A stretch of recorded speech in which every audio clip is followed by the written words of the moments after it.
Hi, everyone. My name is Ibarra. It's truly an honor to be here. I want to preface by saying that I'm still learning. I'm definitely not an expert.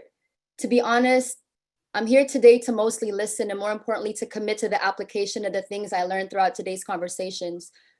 Before today, I was hesitant to even be part of this event because I felt like I don't particularly have the knowledge, the work or the research, or even the background to provide suggestions or a thoughtful analysis on what solidarity and allyship can look like for Filipino Americans to the Black community.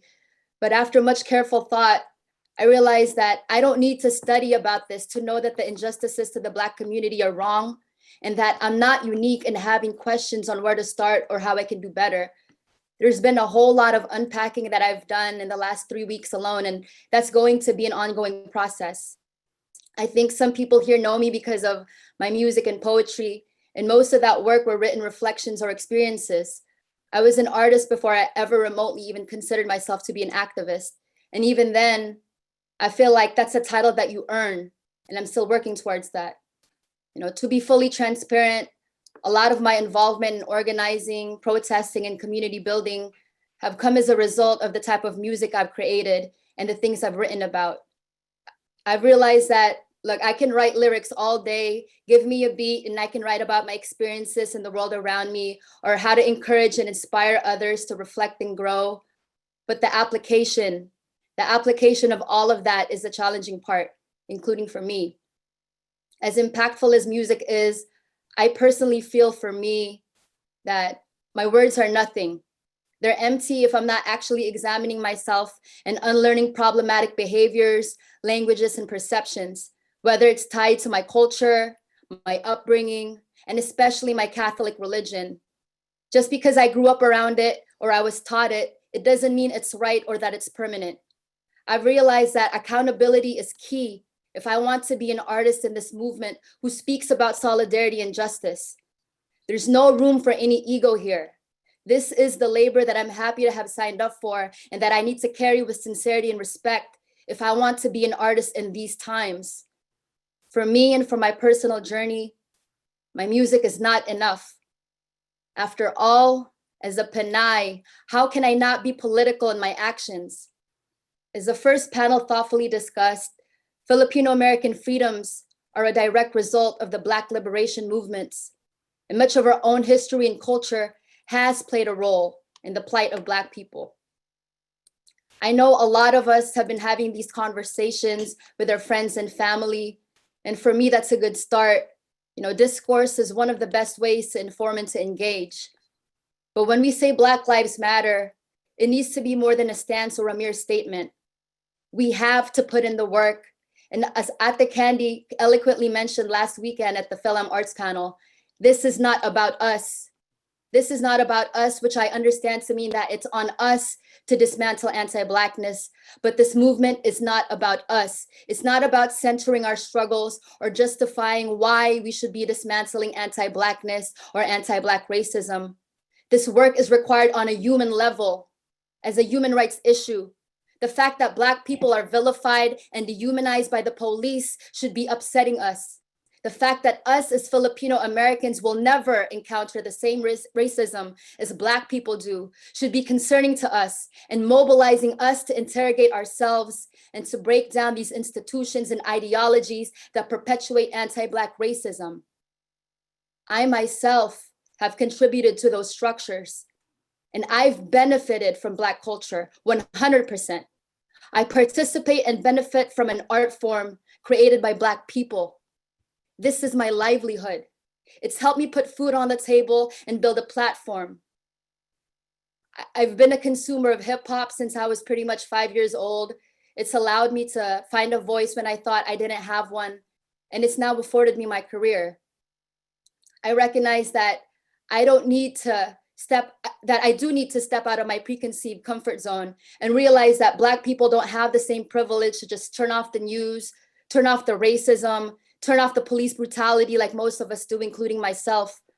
My proximity to whiteness has allowed me privileges and opportunities over darker skinned girls. And I saw this, whether it was getting to be on a lineup at a big music festival or when I did a commercial. a TV commercial, and none of the artists were darker than me except for the background dancers. That was one of my first learning moments of how colorism comes to play externally and how it supports structures that uphold systemic racism. And it's not lost on me that because of my proximity to whiteness, I've had easier access to platforms, to be in meetings with people of power, and that my music may be regarded in a skewed way that would be favorable to me. And so now, as I'm thinking about solidarity or my prior understanding of it, I hadn't realized that there were different kinds of solidarity that I should be working towards. For me, for the longest time, I thought that symbolic solidarity or making a statement, whether in my music or social media, was enough. I thought that platform equals influence, and I thought that change could be brought that way. But then these last several weeks, I thought transactional solidarity or donating was enough. And I didn't have the term for it then, but what I later realized was embodied solidarity or protesting and engaging in critical dialogue with my family and peers was what I found myself doing. I want to note that having these types of dialogue with people that agree with you is a good start to developing your own concrete understanding, but it's the dialogue with family and friends who harbor anti-Black sentiments that is going to be critical in this movement and critical in changing and combating racism. I just recently learned about the term transformative solidarity thanks to Ate Allison, which is what I'm working towards. I've been thinking, what is my place in this field? How am I amplifying Black voices? I recognize that I benefit off of Black culture, but what are my responsibilities as a non-Black person within hip hop? How do I effectively decenter myself while building a career?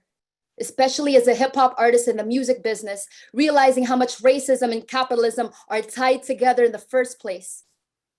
As an artist, I've always been so focused on getting every single opportunity I can get, but I've failed to realize that opportunity equals space, and space equals power. And I need to remember, whose power am I borrowing from? Whose power am I taking from?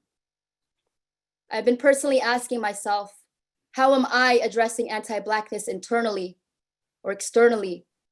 How do I effectively articulate my response to white supremacy or when I witness anti-Black racism, especially when it's people I know? What things am I going to commit to? And most importantly, how will I hold myself accountable?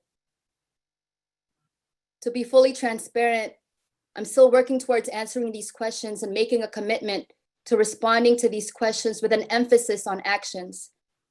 But I do know we should stay informed and learn about the issues affecting Black people.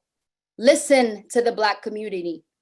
Pay and give proper credit to Black artists and creatives. We need to support Black writers. Let's advocate for, or for those of us who have the access to do so, hire more Black faculty in academia and workspaces, especially in those positions that aren't historically Black, especially in those positions of power. And let's especially support and protect Black women, Black queer and trans people, Black people with disability, and Black youth. Let's push our schools for Black studies and history. Always question the dominant narratives, and definitely make education accessible. I feel like ignorance is taken down two ways. One, through learning and by taking it on ourselves to educate ourselves. And two, through unlearning. But unlearning will always be the hard part. As all of you have heard earlier this morning, there's so much decolonizing work we still need to do. Biases we need to check, thoughts and beliefs deeply ingrained as perpetuated by media or family that we need to interrogate.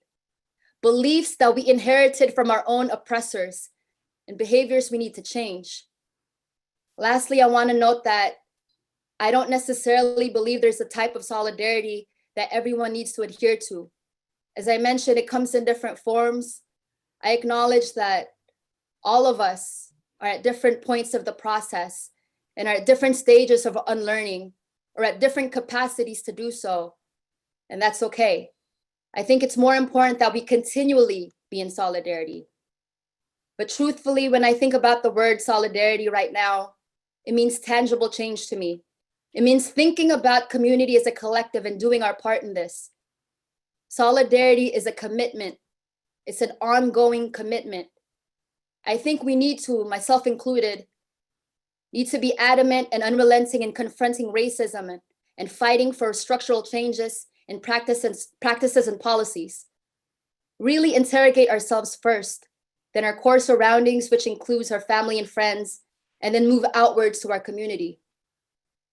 With that being said, it's a process for sure.